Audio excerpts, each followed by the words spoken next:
Hello and welcome to week 2 of HIM250, getting ready for the national certification in inpatient coding. Very, very exciting to have that national certification. And so you're studying, yeah, you're prepping because you know this, but some of those brain cells of your earlier classes and the knowledge is they're just kind of back there. So we need to bring them to the front so they are ready to be accessed to answer the questions on the exam. Totally right. Now, you probably already know the answer to this question. Why does a medical coder need to know medical terminology, anatomy, and pathophysiology? And the easy answer is this is the language of our industry. And so it is very, very important that you be able to communicate and understand what your peers, what the rest of your team is talking about, especially what the physicians are talking about in their documentation, in their notes, and in their operative reports. Okay, so let's go ahead and look at an example of why we need to know and understand these terms. Okay, now I do want to point out the good news is when you are on the job, just like now in class, you can have a medical dictionary right at your hand. And I do recommend a paper dictionary. And here's why. You're reading documentation on the screen. It's important to be able to reach for that dictionary and quickly get the accurate definition of the term. Okay, bing bang boom, fast. And then the good news is that your brain is designed to, when you look up the same word 10 times, it's going to stick in your head and you won't need to look it up anymore. And that's how the brain works. Okay, you cannot just sit down and memorize all of these terms. It's virtually impossible. So review, review, repetition, repetition. This is the way we are going to learn this language. And it's the same way that you learned English, whether it was when you were an infant or whether you came here to learn it as a second language. Okay. All right. So let's look at this case study. Arlene suffered from a CVA. CVA is the abbreviation for cerebro, brain, vascular, vein or artery, accident, with sequela of aphasia. Now, this is another good thing that you learned in medical terminology, right? Is you have to be very careful. Aphasia, APHASIA, sounds just like aphasia, APHAGIA, but they mean totally different things. And you need to know the difference when you're reporting it, because not only do we need to accurately represent the patient's condition, but aphasia, which is difficulty forming speech, coming up with the right word, the right way to pronounce it, versus aphasia with a G, which indicates a problem swallowing. So they are so very different and therefore will require very different treatment, which means if you use the wrong code for the other aphasia, then the claim is going to be denied because the treatment process won't make any sense, because speech therapy is much different than swallow therapy. okay? And there's no reason to put in a feeding tube if somebody's having a problem coming up with the right word. You see what I'm saying? Okay, so once she's ready to be discharged from the hospital, she was transferred to another type of facility for physical and speech therapy, expecting to take about 4 to 6 weeks until she can go home. Okay. All right. But you understand, yes, this is good that the follow-up plan is reminding us that she's having a problem with her speech and not swallowing. Okay. But again, if you can't remember, if you're not sure, look it up, look it up, look it up. While you're studying, look it up, look it up, look it up. I am not sure whether or not you can have a medical dictionary with you during this particular exam, because they are different, okay? But the fact is if you use that dictionary at your side and look it up, look it up, look it up, then as I said before, you will remember accurately because that's what you're implanting. Okay. All right. So next we're going to look at these differences of a cerebrovascular accident, a CVA, versus a cerebral infarction. Remember, because oh, wait, what? I'm not a clinician. We're medical coders. We have to know everything. Okay, so a CVA is sudden death of some brain cells due to lack of oxygen when the blood flow to the brain is impaired by a blockage or a rupture. Okay, so a blockage is a stroke. Rupture is a hemorrhagic stroke. Very different. Okay. Versus cerebral infarction, which is a stroke where the lesion is a cluster of dead brain cells, necrosis, that blocks, versus an embolism, which is a blood clot. So we have to know what was blocking the blood flow. Wow. We're very smart. Yes, we are. Okay. So once you go to look this up, you will see that you have two different you have two codes to choose from then. So is this I-69.320 aphasia following a cerebral infarction? Or I-69.920 aphasia following unspecified cerebrovascular disease? Well, how are you going to know? How are you going to know what was blocking that blood flow in the patient's brain? Was it a blood clot or was it necrosis? The term CVA is generic. So what do you have to do?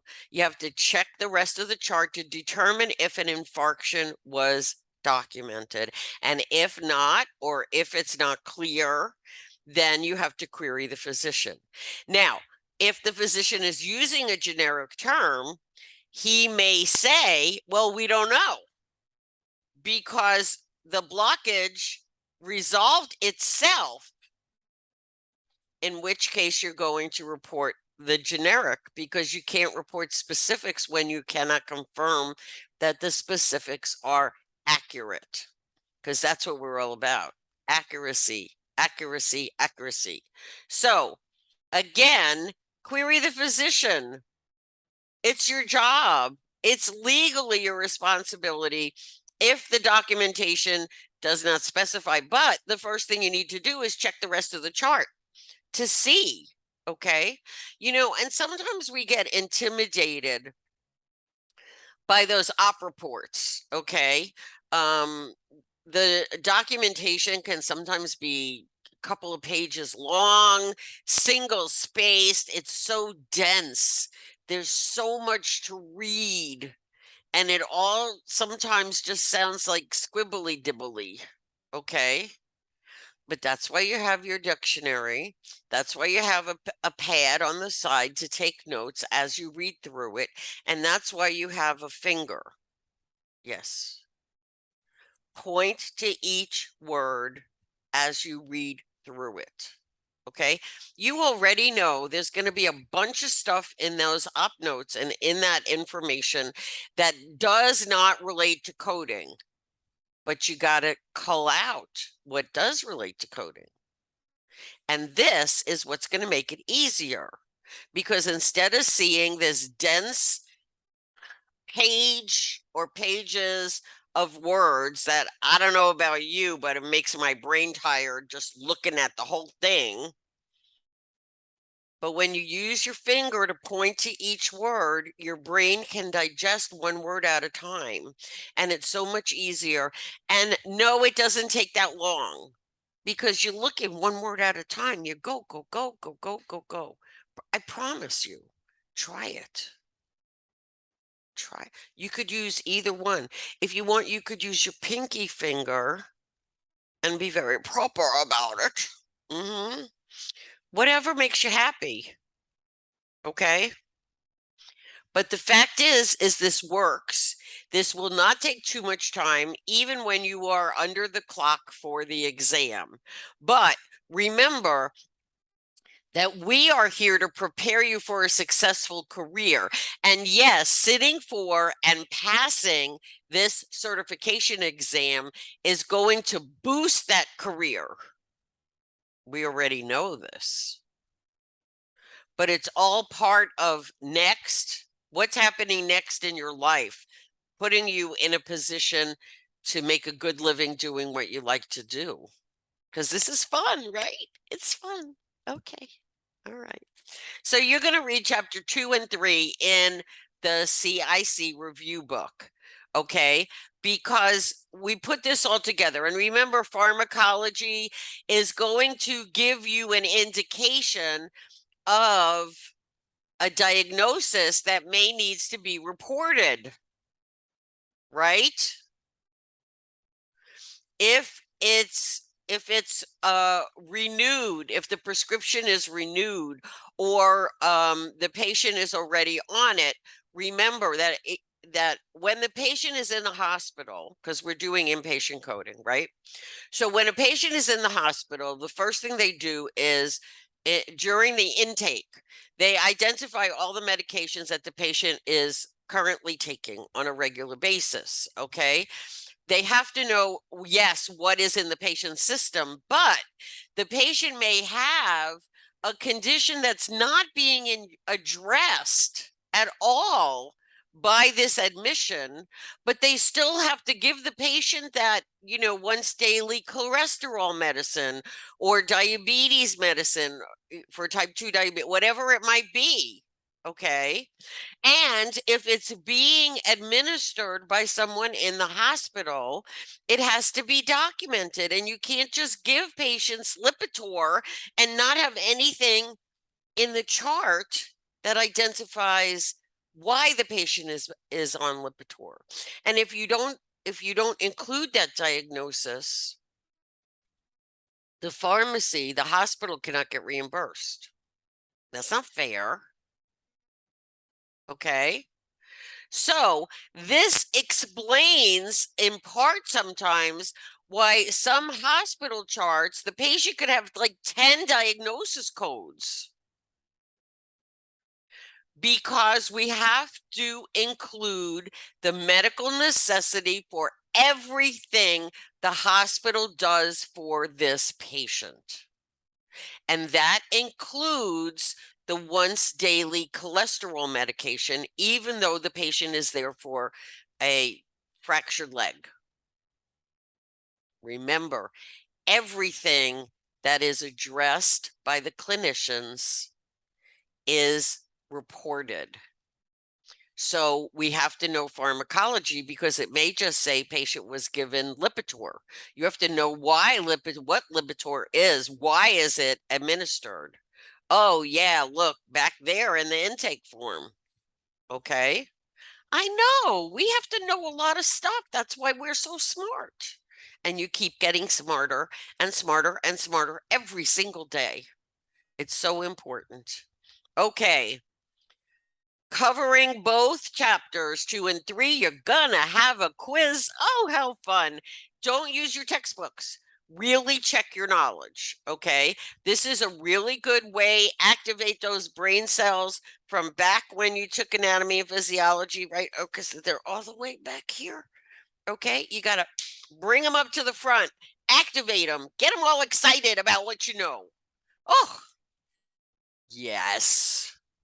And don't be afraid, because if you get stuff wrong, you are then going to go back and analyze what you got wrong so you can learn from it and not get it wrong ever, ever again. Most importantly, not get it wrong on the actual certification exam. And maybe more importantly, don't get it wrong when you're on the job.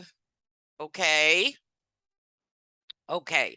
Last week, most of you did a really good job with your analysis of your week 1 quiz. Very good. I saw some actual learning there. That was very exciting. And read my feedback, okay? Because some of you missed a few key things. Okay. This is really important for your learning, for your process of studying and getting this information. So not only are you ready for the certification exam, you are ready for successful career. And you know that's what I care about. So additional stuff, understanding medical terms, all about drugs, okay, and pharmaceutical basics. If you have any questions, what are you going to do? What are you going to do? You're going to email me. Please, again, I got to remind you, okay, this is my email address. It is incorrect in the course. It's incorrect. If you go to email me from the class list, it's wrong. I will never get your email. Okay. So please, please, please use this. I love it when students email me and we can email back and forth with an answer. We can set up an appointment to do a one-on-one Zoom, speak on the phone. We could do FaceTime. Whatever makes you happy, okay? And then you'll know, okay? So have a wonderful, wonderful day. Study, and don't short sheet your own education. More importantly, don't short sheet your own career.